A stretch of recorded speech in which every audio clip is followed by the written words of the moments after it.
Ça y est, nous sommes en 2023. Bonne année à toutes et à tous. C'est un prisme de vue un peu particulier puisqu'il se fait en solo, Magdalene m'ayant abandonné pour aller en vacances. Elle revient très vite, ne vous inquiétez pas. J'espère qu'elle se repose et qu'elle profite bien de sa famille. Pour cette nouvelle année, j'ai voulu mettre le ton sur l'optimisme. Oui, je vous souhaite pour cette année beaucoup et énormément d'optimisme. Pourquoi? Eh bien, parce que je pense que depuis le début de cette décennie, on prend beaucoup sur nous, hein. On a attaqué au tout début par un virus sorti de nulle part qui nous prend en traître, nous oblige à battre en retraite, à nous replier, à faire des introspections et se transformer subitement. On est tous devenus des top chefs au domicile.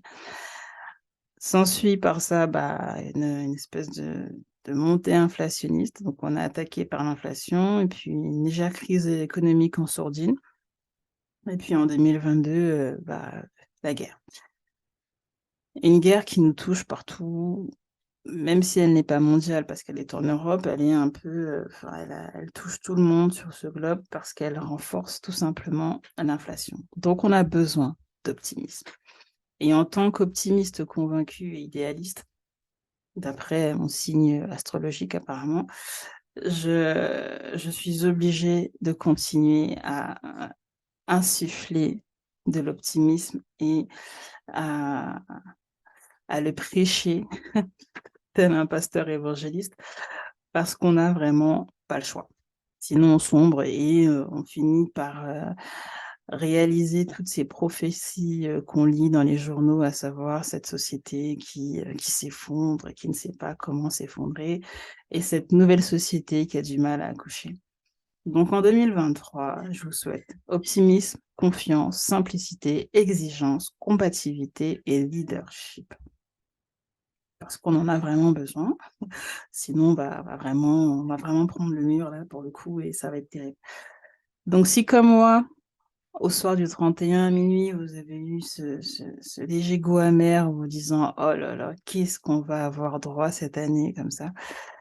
Eh bien, vous n'êtes pas seul. Moi aussi, j'ai eu ce sentiment. J'ai eu du mal à dire bonne année, même si j'avais envie de rentrer dans cette nouvelle année, mais j'avais quelque peu, j'ai légèrement une petite appréhension. Je ne sais pas si c'est le climat qui va nous frapper cette fois-ci.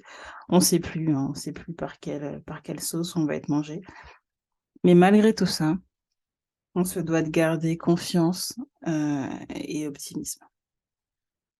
Parce que toutes ces contraintes, en fin de compte, nous poussent à réfléchir, à améliorer notre environnement, à corriger des erreurs très certainement que nous avons commises par le passé. Toutes ces contraintes sont de toutes les façons les mises en lumière des mauvais choix passés qu'on a voulu mettre sous le tapis, mais que visiblement on n'a plus le droit, on n'a plus le choix surtout, de nier. Donc il faut maintenant faire preuve de leadership, de combativité et de créativité. On est donc en 2023. Le conflit surprise nous met à l'affût. Je vous l'ai dit, moi, je me dis que cette année, c'est le climat. Il y a un truc qui va se passer. Je sais pas. Je n'espère pas, mais je sais pas trop. Si je devais mettre une pièce quelque part, je mettrais sur le climat. Mais même si j'y pense, je veux quand même garder le cap sur mes projets parce que je n'ai pas envie d'être piégée dans cette espèce de syndrome de peur qui nous pousse à rester dans le lit et à ne pas se lever ce matin. Non, non, c'est pas le projet pour 2023. En 2023, il faut être la solution, il faut être force de proposition. On a quand même passé 1 an et des poussières ou plusieurs mois à réfléchir. Puis en 2022, beaucoup ont abandonné leur poste parce qu'ils estiment que maintenant ils veulent vivre autre chose. Il y a un retour du sens, ce qui n'est pas plus mal.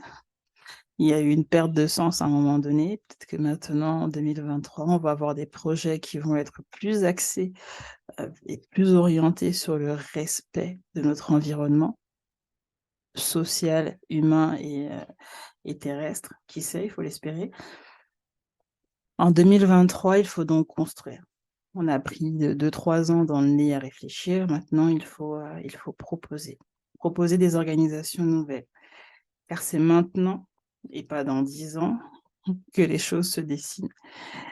On constate une redistribution des valeurs, une redistribution des richesses, et plutôt que de se dire bah, je vais être mis de côté, on va être mis de côté, soyons force de proposition, soyons force créatrice. Participons nous aussi à la création de cette société nouvelle, et c'est maintenant qu'il faut pousser les vannes afin que l'accouchement douloureux qui est en train de se produire bah, finisse par éclore de quelque chose, du moins je l'espère, nous serions tous fiers et non pas en train de se dire oh je subis ce qui se passe. Il ne faut pas subir ce qui se passe, il faut plutôt participer à se faire entendre.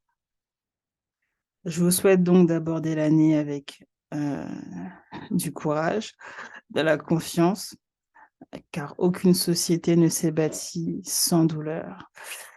De la simplicité et de l'exigence, car nous devons veiller à ne pas reproduire les erreurs passées. De la combativité et du leadership, parce que ces derniers ont été teintés par de la lâcheté. Et c'est ce qui a conduit à ce que nous sommes maintenant.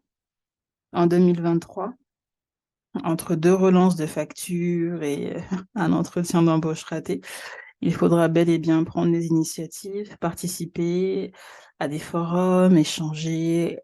Il faudra bien s'organiser, mettre en place des stratégies qui nous rendront la vie un peu plus douce.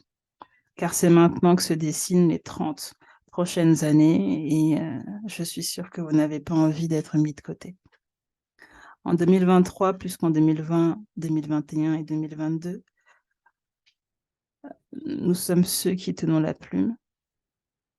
C'est donc à nous de décider si l'histoire vaut la peine d'être écrite ou non, parce qu'elle sera bien lue dans quelques années. Sur ces mots, je vous dis une nouvelle fois bonne année, bonne santé et surtout